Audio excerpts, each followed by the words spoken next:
With me now is Democratic Congresswoman Donna Shalala of Florida, former Secretary of Health and Human Services in the Clinton administration. Congresswoman, thank you for being with us this morning. You're welcome, Hallie. Good morning.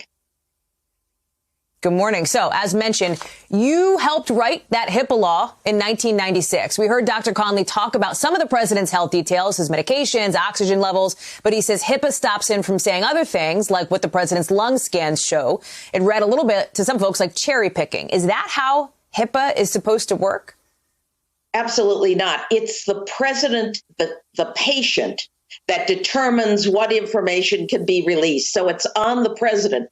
The president clearly has said to his doctors, I only want you to issue limited information about my health. The doctor can't do anything without the president's permission. So we're in a situation in which it's all on the president. He doesn't want to be transparent. He does not want the details revealed. It's not the law itself. The law simply says it's up to the patient to give the physicians or the pharmacists or the nurses permission to talk about my health.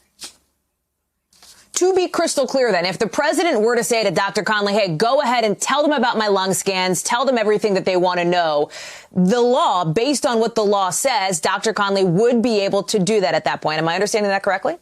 Absolutely. Absolutely. It's the patient that makes the decision about the release of their healthcare data, unless it's some kind of an emergency situation. It's the patient that controls their data.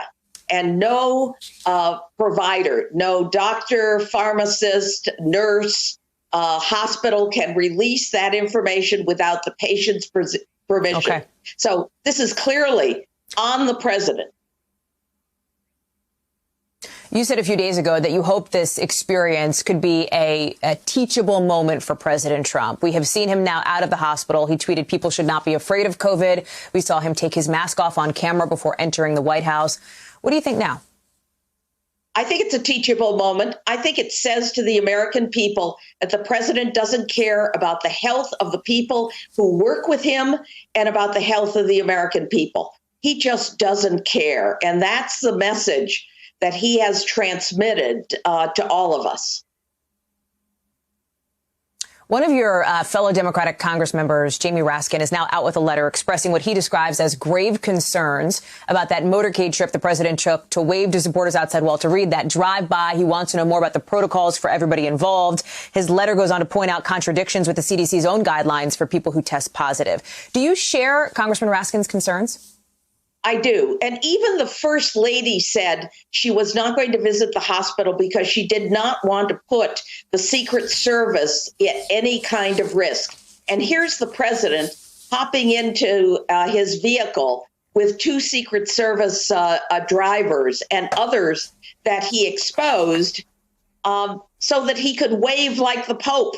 I mean, what is this? It makes no sense. He's supposed to be in isolation. That's the CDC guidelines. I was horrified when I saw this. I have to ask you about something else that's news this morning, Congresswoman. The New York Times specifically out with a new report on top White House officials reportedly, what they say, blocking strict new federal guidelines for the emergency release of a coronavirus vaccine, objecting to a provision that would almost certainly guarantee that no vaccine could be authorized before the election. The Times citing people familiar with the approval process, adding the FDA is now looking for other ways to make sure vaccines meet those guidelines. We have to note NBC News has not independently confirmed that report. We have requested comment from the relevant agencies, but the White House has been arguing there's basically no clinical reason to strengthen those guidelines right now. How do you interpret that? How will you decide whether you think a vaccine this administration approves is safe? And what kind of oversight can Congress provide here, if any? Well, certainly we could have a hearing on it, but let me make this point. No one should be interfering with the scientific decisions of the FDA.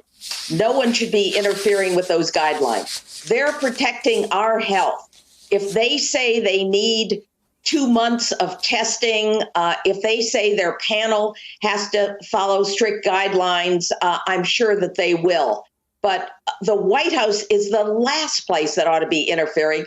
They have no scientific background to be able to do this, and it's dangerous what they're suggesting. But I have some confidence in both the panel that will review the vaccines in the vaccine makers themselves that do not want to take any kind of risks for people any place on earth, and in the FDA professionals, the scientists at the FDA who are world class, who will insist that they have very high standards for the review of these vaccines. I only have about 30 seconds left, but before we go, I need to talk to you about Speaker Pelosi. Treasury Secretary Mnuchin expected to hold another talk of this COVID relief discussion today.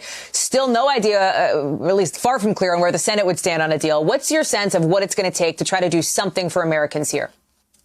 Well, I spoke to the speaker yesterday, and she's trying to get a deal done.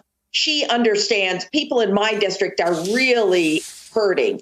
They can't get access to food. They need their unemployment. The small businesses are literally going out of business. They need an extension on the PPP. And frankly, we're laying off essential workers, firefighters, police officers. We're going to end up laying off teachers because of no money to state and local governments, as well as more money for testing and for treatment.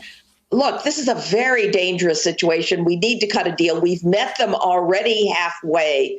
I have great confidence in the speaker, and I think she and the Secretary of the Treasury can get a deal done. The question is, will the president say yes? Thank you for checking out our YouTube channel.